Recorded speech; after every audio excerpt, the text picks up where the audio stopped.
Hello students, today in this session we are going to recite and analyze the poem There is Another Sky by Emily Dickinson. Let's start with the icebreakers. Life is an amalgam of happy and sad moments. Means it is a mixture, or you can say in your life you face with both the situations or events like happy moments, sad moments. So think of such moments in your life, pair with your classmate and share both the aspects of your life. We are not in class, you are not sitting with your friends in the class now, so we'll just discuss here. Happy moments, winning the first prize in a competition. And what are the happy moments? What are the happy moments you feel you enjoy, or you are happy when that thing happens in your life? When you get good grades, or if you get a surprise gift from your parents or your friends and all. On sad moments, losing your mobile, bicycle or a wallet, getting low grades, or your parents shout at you if you have done something wrong, when you are having a quarrel with your sibling. So these are the moments which make you feel very sad. Now they want you all to discuss both the moments here, happy moments, how you feel, what are your feelings when you're happy. When you're happy, you are in a very joyful mood, you want to share your feeling with others, you want to enjoy that moment. So you are in a very joyful and happy mood, you can say. From your expression we come to know, from your facial expressions we come to know that you are very happy. And when you're sad, on the other hand, what happens here? Your mood is very down, you don't feel like talking to anyone, or you can say when you are angry if someone asks you something, or you get very irritated very fast, and you feel that you are a failure, you can't do anything in life. So these are the feelings when you face any sad moments in your life. Now discuss with your partner and find proverbs, idioms or phrases of similar meaning to the one given and fill them in the stars given below. Now here the proverb given by them is every cloud has a silver lining. Means this proverb gives you hope that after a lot of struggle still there is a chance that you will come up with a success here.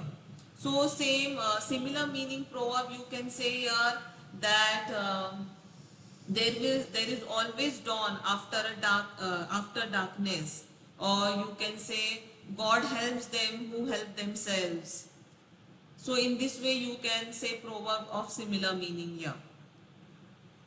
Then after that, when we look at the sky, we find several objects. They stand for something or the other. Complete the following table by finding the significance of the given objects. One example is given to you all. See a celestial bodies. The sun. The sun has association with power, heat, energy, commitment. Now the moon, when we look at the moon, what we feel it's very beautiful. It symbolizes peace. Yes or no? Serenity, you can say. Then when we look at rainbow, it symbolizes cheerfulness, brightness of life, hope in life, you can say. Then when we look at stars, we find that there is always, it symbolizes hope, that there is light in the darkness. So these are the, you can say, celestial bodies which has association with this particular thing, which you can say they symbolize something in life. They give you some, you can say, inspiration in life. After that, colors mentioned in the hexagon given below are associated with something or the other. Discuss with your partner and fill in the blanks. Now see here, the colors. Blue color, it tells you it symbolizes, or it is associated with water, you can say. Sky, we say blue sky. And if we want to show water, we use blue color. Then white symbolizes peace. Black, you can say evil. Red, you can say love, or you can even also say danger. Yellow, brightness. Pink, delicacy. So these are the colors which have association with something or the other. Now we'll see the information given about the poetess Emily Dickinson. She is an American poet of 19th century. She lived a lonely life. Most of her poems are motivational and philosophical. They are unique to her era and are characterized by simple and short lines. It's not a long poem which she has written. She often used rhymes, unconventional capitalization and punctuation.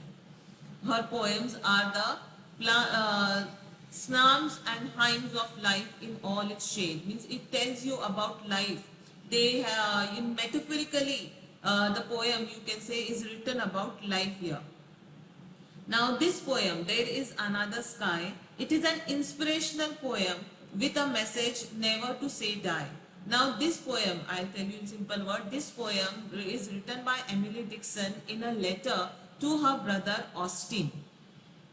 Here her brother is facing lot of problem, or he has already faced lot of problems in his life.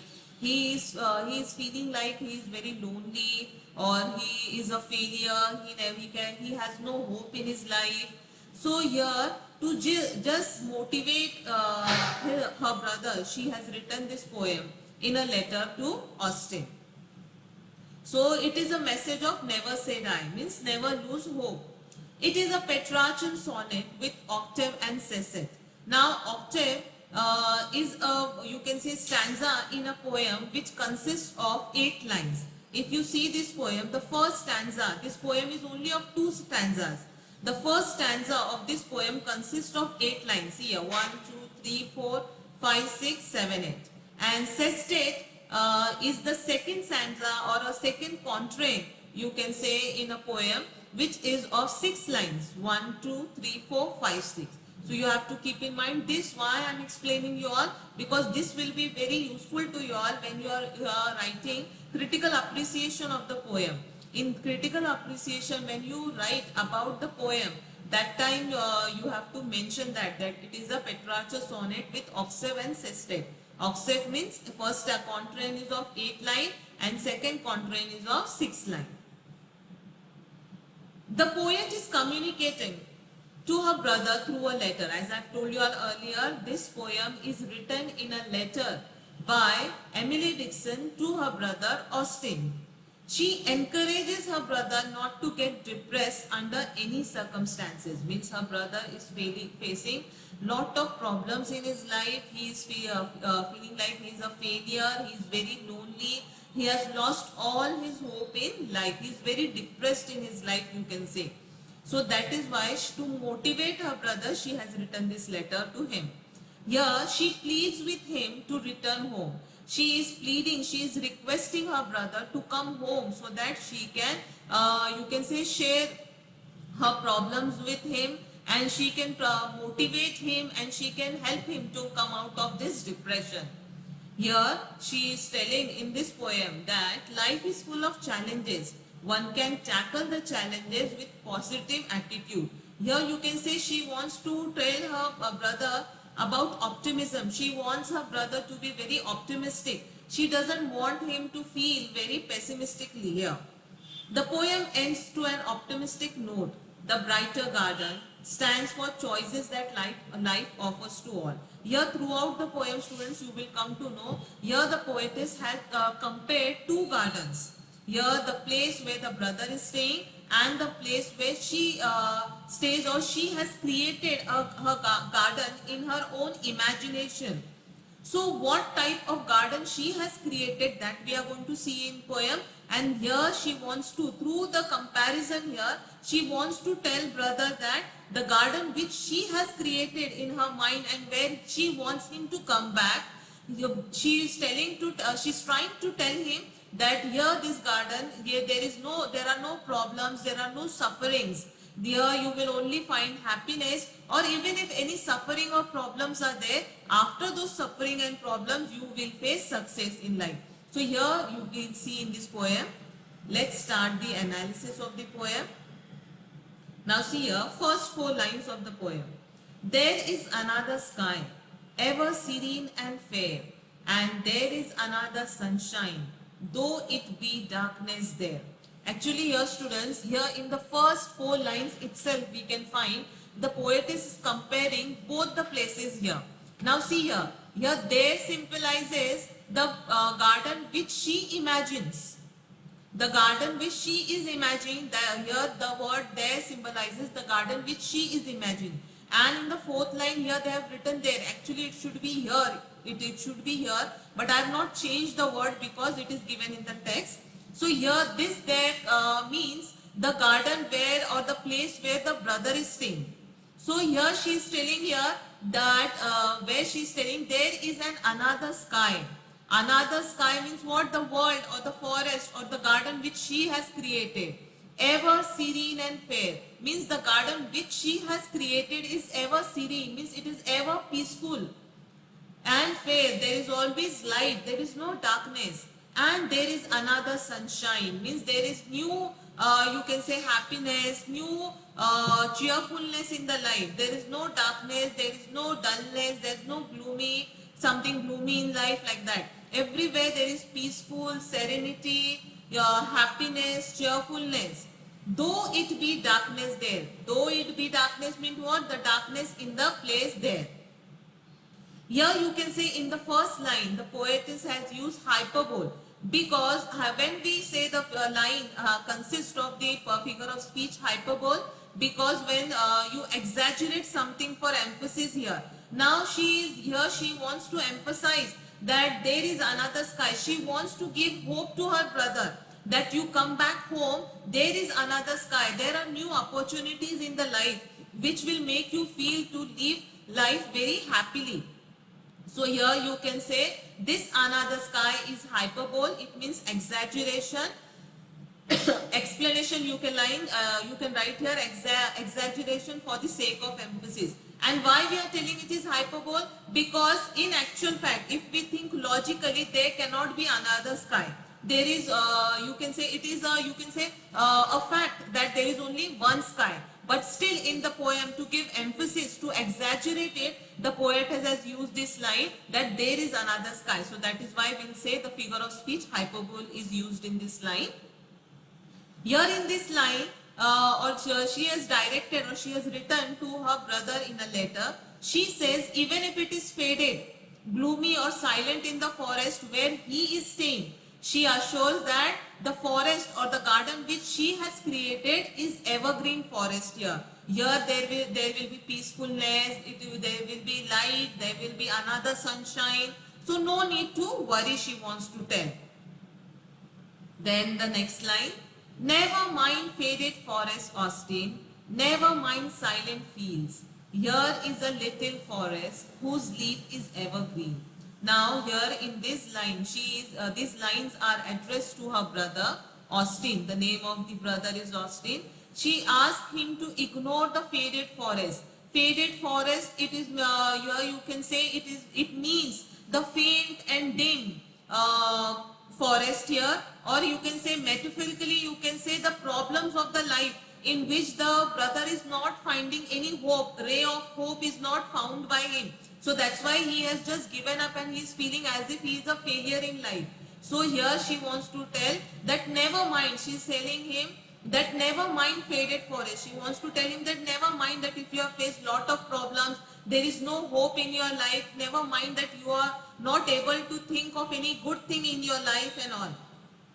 Never mind silent fields. Silent fields here means what? To feel very lonely, as if no one is with you, you are alone, you are very depressed, no one knows what you are going through, what your mind is going through, what you are mentally feeling and all. So here she wants to tell never, she's telling never mind faded forest, never mind silent fields. She's saying don't bother that if you're facing lot of problems, don't bother that if you're very lonely, no one is with you and all. Here is a little forest whose leaf is evergreen. Here she is saying that you come here, I have a little forest here, back home.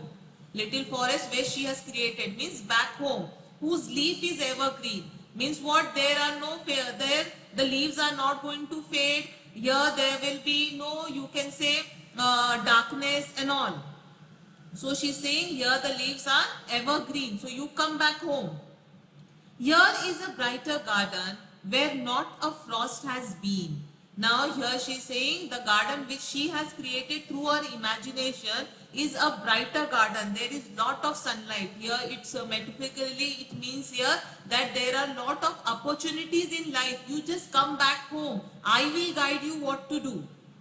Where not a frost has been, means in her garden there the frost you all know, a layer of ice which with which the ground is always covered here with white. So she's saying here in this garden there is no frost, it is evergreen garden. You come back home. She wants to just encourage her brother to come out of this depression so that he come back home. She can help him to live his life in a new way. In its unfading flowers, I hear the bright bee hum. Means she's saying here in this garden there are unfading flowers here. There are evergreen, bright and beautiful flowers. They don't fade at all. Actually, this is logically if we see here, this is not, this cannot happen. Usually after some time flowers fade and all. But here this garden is of her imagination. So that is why she is telling here that in her garden she has unfading flowers which are not going to fade at all. I hear the bright bee hum. We all know when the garden is, when there are a lot of blossoms in the garden here, the new fragrant flowers are there in the garden, so bees always hum around them. So here she wants to tell, in my garden as the flowers are not fading, they have blossomed a lot, so the bees are also humming. It symbolizes cheerfulness of life, that how they are enjoying life. Preeti, my brother, into my garden come. Preeti here, actually here in the text they have given nickname of the brother Austin, but it is an old English word for to say I pray thee, I request you.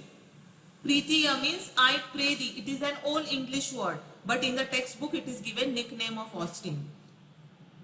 Now into my garden come. Now here see, I have written the explanation also. The speaker continues to describe her garden in the third and the final quatrain.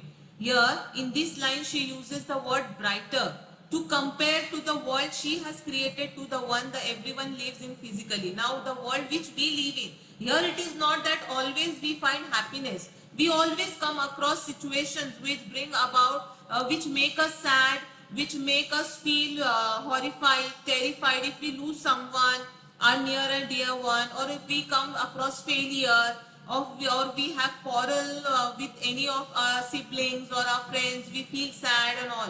But she is saying that the garden which she has created in our imagination is brighter, means always there is happiness. It is a place where there never has been nor will there be a frost, means there will be no sadness. It is an allusion to death, change and anything negative. She wants to tell in her garden there is no, you can say death, there are no problems, there is no negativity in her garden. What the actual world is, means in our actual world we face all these things. It is not that we don't face happiness and all. Though we face happiness, along with that we really face with all these things. We face changes in our life, we face negativity in our life, we come across with death of our near and dear ones and all. So this is the fact of this world. But here she wants to tell her brother that the world she has created in her imagination, all these things are not there. The flowers are unfading. They live for, unfading means what? They live for forever without ever losing their beauty. There are other forms of life as well as such as bright bee.